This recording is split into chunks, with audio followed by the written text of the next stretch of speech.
Screen पर आप इस वक्त संतरे देख पा रहे हैं और संतरे सीधे पौधों में लगे हुए हैं। और नागपुर अपने संतरों के लिए मशहूर है, ऑरेंज सिटी ऑफ इंडिया इसे कहा भी जाता है। हम नागपुर कवर कर रहे थे तो हमने सोचा क्यों ना संतरों के बाग देखे जाएं कैसे होते हैं, संतरे से जुड़े जो किसान हैं उनके क्या मुद्दे हैं चुनाव को लेकर।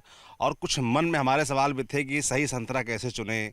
संतरा जो यहाँ पर बता रहे हैं लोग कि 10 से 15 रुपए किलो बिक रहा है, वो हम लोगों को कैसे दिल्ली और उत्तर प्रदेश में जाकर मिलता है 50 रुपये 100 रुपये किलो। तो उनको क्या भाव मिलता है, उनके क्या मुद्दे हैं, जानेंगे समझेंगे। आप मेरे चारों तरफ देख पा रहे होंगे संतरों के पौधे लगे हुए हैं, पेड़ लगे हुए हैं और हज़ारों की तादाद में संतरे लगे हुए हैं। मगर कुछ संतरे ज़मीन पर भी पड़े हुए हैं, इसका क्या कारण है इसके बारे में भी बात करेंगे। तो कुछ संतरा किसान हमारे साथ हैं।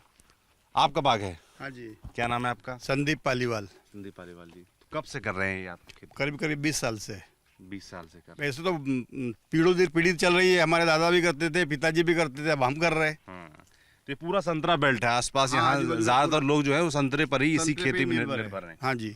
तो कितना आपके बाग में कितना पेड़ होगा? करीब करीब 1500 पेड़ है संतरे का। 1500 पेड़। तो जैसे ये हम पेड़ देख पा रहे हैं, हाँ जी। तो ये एक पेड़ में कितना संतरा होता है? ये लगभग एक पेड़ में देखो, पेड़ के ऊपर डिपेंड करता है। करीब ये आपको जो सामने वाला पेड़ दिख रहा है, कम से कम इसमें 2000 पे संतरा होगा। अच्छा। हाँ। 2000 नग होगा संतरे का। अच्छा।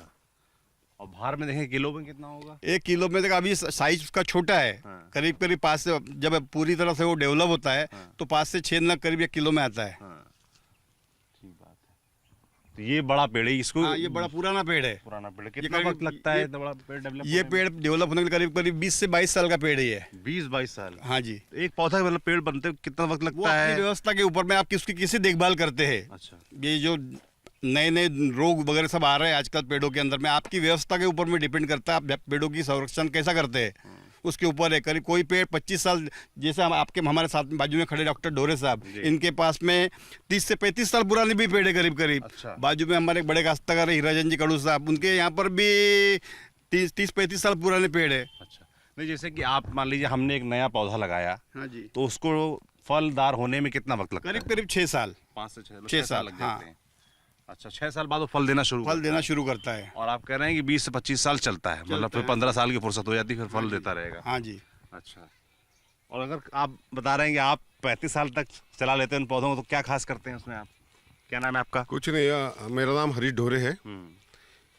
तो उसमें कुछ करना नहीं पड़ता है। एक्चुअली जो पानी की देने की जो पद्धत है अपनी, वो अपने को थोड़ी सी चेंज करनी पड़ेगी। और अभी जिस हिसाब से अभी ग्लोबल वार्मिंग बोल रहे हैं, उस हिसाब से क्लाइमेटिक कंडीशन चेंज होते जा रही है। जब ठंड गिरना चाहिए उस वक्त में ठंड नहीं गिर पा रही है, और गिर भी रही है तो फिर उसका जो स्पैन है, ये स्पैन कम होते जा रहा है। तो इन सब चक्कर की वजह से कहीं ना कहीं पौधों के ऊपर भी, उसके लाइफ के ऊपर भी, उसकी क्वालिटी संतरे की जो है वो भी डिटोरेट हो रही है और लाइफ भी कम हो रही है। बिल्कुल ठीक कह रहे हैं। देखिए अब ये 3 नवंबर है आज, और दिन में शाम का 4 बज रहा है और हम लोग का पसीना निकल रहा है। धूप निकली हुई जोरदार, ठंड का आता पता नहीं है। कहाँ दशहरे के वक्त आ जाती थी अक्टूबर तक में ठंड, और नवंबर चल रहा है। बिल्कुल, तो उसका आप कह रहे हैं असर फल पर भी पड़ रहा है। किस तरीके से पड़ रहा है?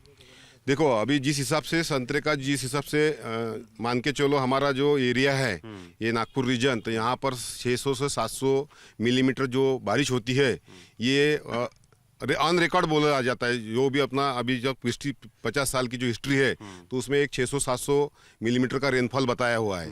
तो उस हिसाब से उतने बारिश के अंदर हमारे संतरे के अंदर जिस हिसाब का नेचुरली कलर आना चाहिए संतरे को, वो कलर आ जाता था उसको। अभी उतना कलर नहीं आ पा रहा है उसको, और जिस हिसाब से उसमें फंगल इन्फेक्शन, इंसेक्ट का लग रहे हैं, तो इन सब वजह से क्वालिटी भी डिटोरेट हो रही है। और जो शेल्फ लाइफ अपन क्लेम करते हैं कि वह यहाँ से 4 दिन जाने में लगेंगे सामने वाले को मिलने के लिए, खाने के लिए, तो यहाँ से कटिंग होने के बाद में, तो उसमें थोड़ा सा जो शेल्फ लाइफ है उसका टिकने का, वो कम होते जा रहा है। ये क्लाइमेटिक वजह, आप लोगों के लिए तो बड़ी दिक्कत चिंता वाली बात है। तो इसका कोई इलाज उपचार नहीं है? नहीं, इसका अभी देखिए क्लाइमेट के इसमें तो कोई आदमी कुछ नहीं कर सकता है। बाकी तो रोकथाम के लिए अपन जैसे prevention is better than cure, इस हिसाब से हम तो सभी प्रकार के जो भी फंगीसाइड यूज़ करना है, पेस्टिसाइड यूज़ करना है या इंसेक्टिसाइड यूज़ करना है, ये सभी प्रकार के तो हम तो यूज़ ही कर रहे हैं। उसमें कोई दिक्कत वाला काम नहीं है। अब नए नए मॉलिक्यूल भी आ गए कि भी ये फंगस के लिए ये नहीं काम कर रहा है तो दूसरा यूज़ करना चाहिए, वो भी कर रहे हैं। लेकिन जिस हिसाब से हम हायर साइड से हमारा इकोनॉमिक्स भी बढ़ा रहे हैं, पैसे भी ज़्यादा खर्च कर रहे हैं, लेकिन उस हिसाब से हमको जिस हिसाब की प्रोडक्शन चाहिए उस हिसाब का प्रोडक्शन नहीं आ रहा है। बिल्कुल ठीक कह रहे हैं। तो मैं ये आपने लागत का जिक्र किया कि अब लागत बढ़ गई है क्योंकि पौधों को बचाना है, तमाम नई तरह की बीमारियां हैं, पर्यावरण अनुकूल नहीं है, तो आप लोगों को कई तरह की अन्य व्यवस्थाएं करनी पड़ रही, तो लागत बढ़ गई होगी। बिल्कुल। कितनी लागत आती है, थोड़ा अंदाजन बताइए। जैसे एक पौधा है या एक बाग है मान एक लीजिए, एकड़ के अंदर कम से कम अगर मैक्सिमम हमारे यहाँ पर आप देखोगे तो एक जो स्टैंडर्ड स्पेसिंग जिसको बोलते हैं अंतर 2 पेड़ों का, तो कम से कम 120 पेड़ या 130 पेड़ एक एकड़ में लगते हैं। अब उसको अगर 5 से 6 साल तक अपन अगर डेवलप करते हैं और ठीक ठाक ढंग से करते हैं तो उसको हर साल में जो अपने को गोबर खाद डालना है, उसके बाद में 2 बार अपने को उसको फर्टिलाइज़र का एप्लीकेशन करना है और अपने को जो इरिगेशन देना है, ये सब चीज़ें तो उनको कॉमन रूटीन प्रैक्टिस है ये। तो उसके बाद में जो स्प्रेइंग करना है उसका खर्चा तो एक लगभग पकड़ लीजिएगा 5 साल तक तो उसको तो अपने बच्चों के हिसाब से लेके चलना है जी, बच्चे की तरह पालना है, बाद में देगा। और 6 साल के बाद में उसका बीरिंग चालू होगा। तो आपके कैनोपी के ऊपर डिपेंड करेगा कि आपने जिस हिसाब से उसको फीडिंग दिया हुआ है नीचे से और बाकी रोकथाम के लिए जो भी स्प्रे किए हुए हैं या गोबर खाद यूं त्यों जो भी अपने डाला है, तो उस हिसाब से पेड़ों की कंडीशन बनेगी और उस हिसाब से उसको बीरिंग लगती चली जाएंगी। तो अभी जिस हिसाब के अभी इनका जो एज है ये 5-6 साल के 6 साल के होंगे, 7 साल के इनके पेड़ है। अगर 120 पेड़ों को अगर पकड़ेंगे तो मिनिमम अपना जो मेहनत है उसको छोड़ के सिर्फ खाली जो अपन परचेसिंग करके लाते हैं, गोबर खाद हो गया, पेस्टिसाइड हो गया, उसको जो वीडीसाइड चाहिए वो वीडीसाइड हो गया, ये सब का अगर अपन खर्चा अगर जोड़ेंगे तो कम से कम एक 60 से 70 हज़ार रुपये का खर्चा पर एकड़ में खर्चा होता है।